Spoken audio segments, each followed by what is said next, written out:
The thing I like to do when I come to church on Sabbath, once service begins, I like to look around to see if there's someone there I don't know. And if I don't know them, during fellowship time, I go, greet, say hi, who I am, and tell them I'm so happy that they've chosen our church to visit. What brings you here, I may ask. They may tell me, and I say, how about that? Well, again, we're glad you're here. Do you have a place to eat after church? If not, I would love to bring you home with us to get to know you better.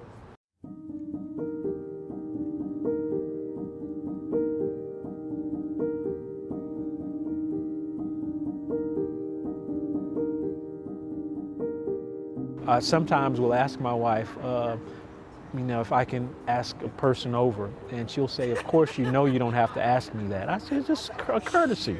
I just want to make sure we have enough, and she believes we always have enough.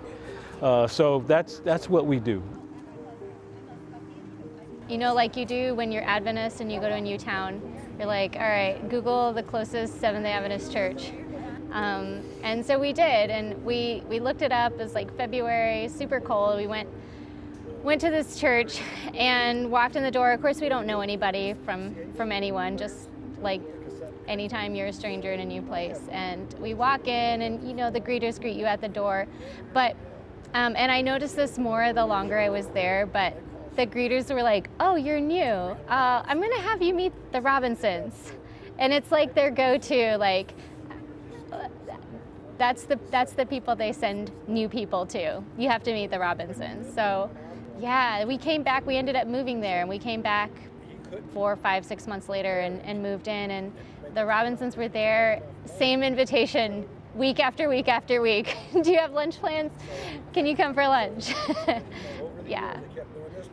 Casey and Karen arrived at Columbia First at a critical juncture in the life of our church. We were transitioning between pastors, and I happened to be serving as first elder at the time. So what that meant was I got a chance to really see and feel a whole lot more of the pressure of being a pastor and leading out a church. And I got to appreciate that it's much more than scheduling meetings. It's much more than speaking. You really have the responsible for spiritual leadership. You have that responsibility.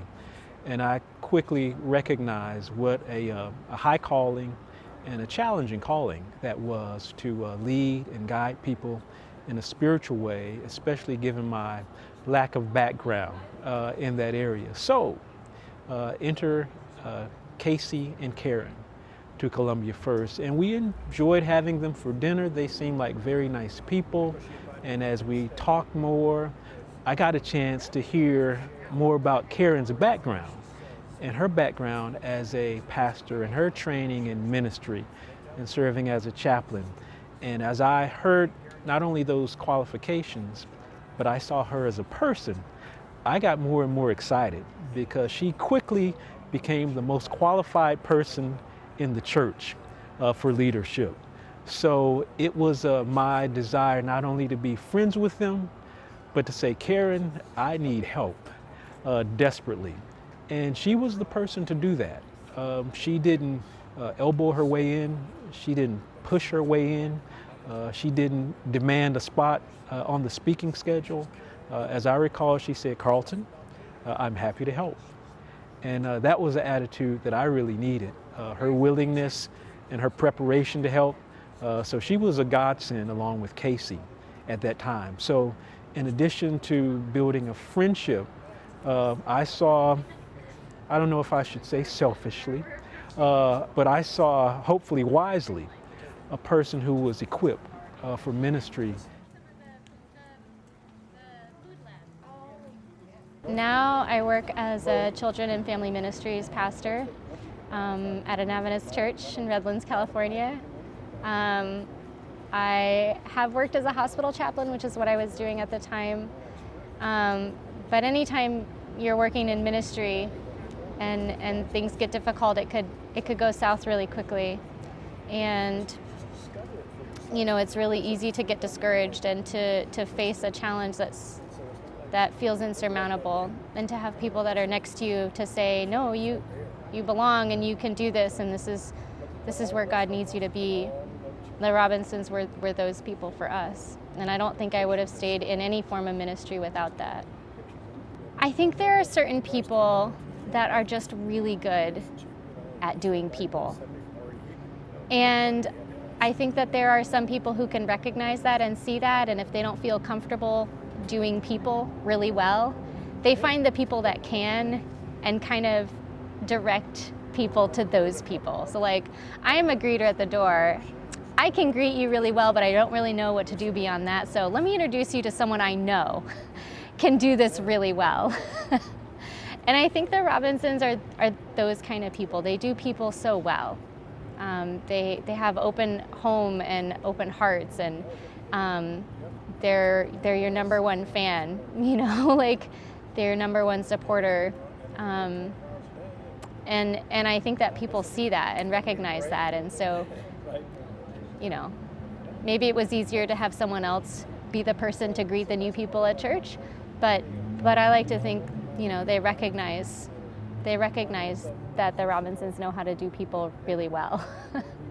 You know, on the surface, it's super easy just to say they were really encouraging and made us feel like we belonged and took care of us as new people in a new place. On a much deeper level, there's so much more.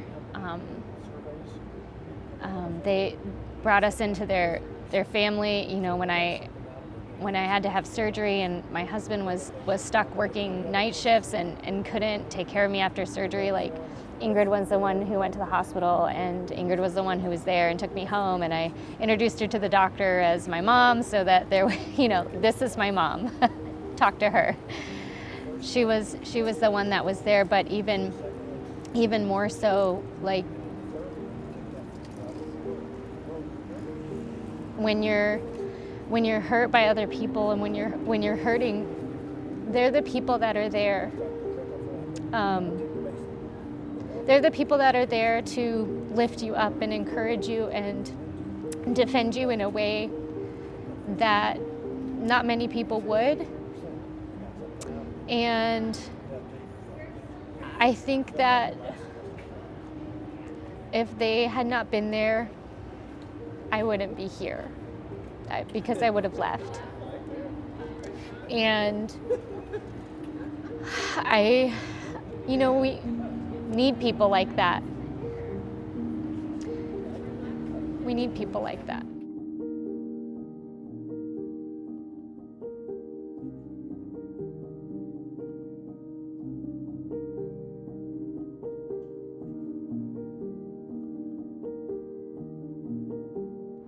I truly have no idea if people are going to like this.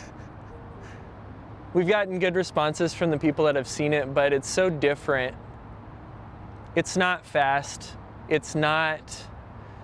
There's no one summarizing for you what to think. And I know we're used to that. But within the Adventist church, I see a longing for connection, and I see so much pain in people that never got it.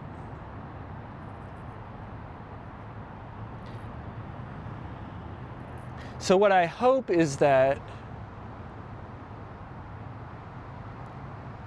they have hope, you know, that they get a little bit of hope that somebody cares about creating it, that their local experience, if it's bad, is not representative of what everyone is up to or what they care about, and it doesn't have to be the representation of the future of this church.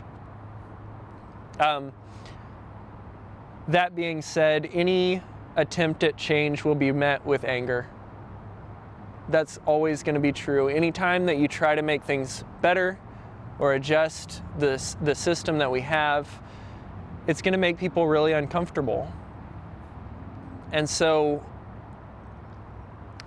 while I expect there to be people who are uncomfortable with this and seeing Adventists who go against their understanding of what an Adventist should be, I also hope that the hope that we give people dramatically overshadows all of that. For people outside the church, I can't speak for my denomination at all. What I can say is, for me as a Seventh-day Adventist, I am committed to making this church more kind and more humane and more involved in a positive way in people's lives and communities, whether they ever want to be part of it or not. When somebody hears the name of, the title, the words Seventh-day Adventist, my hope is that they feel relieved, that they feel encouraged, that they feel safe. And so whether that's communicated and whether we're able to deliver on that is to be seen. I don't know. But I know that that's the purpose and the heart behind this and everyone who works on it.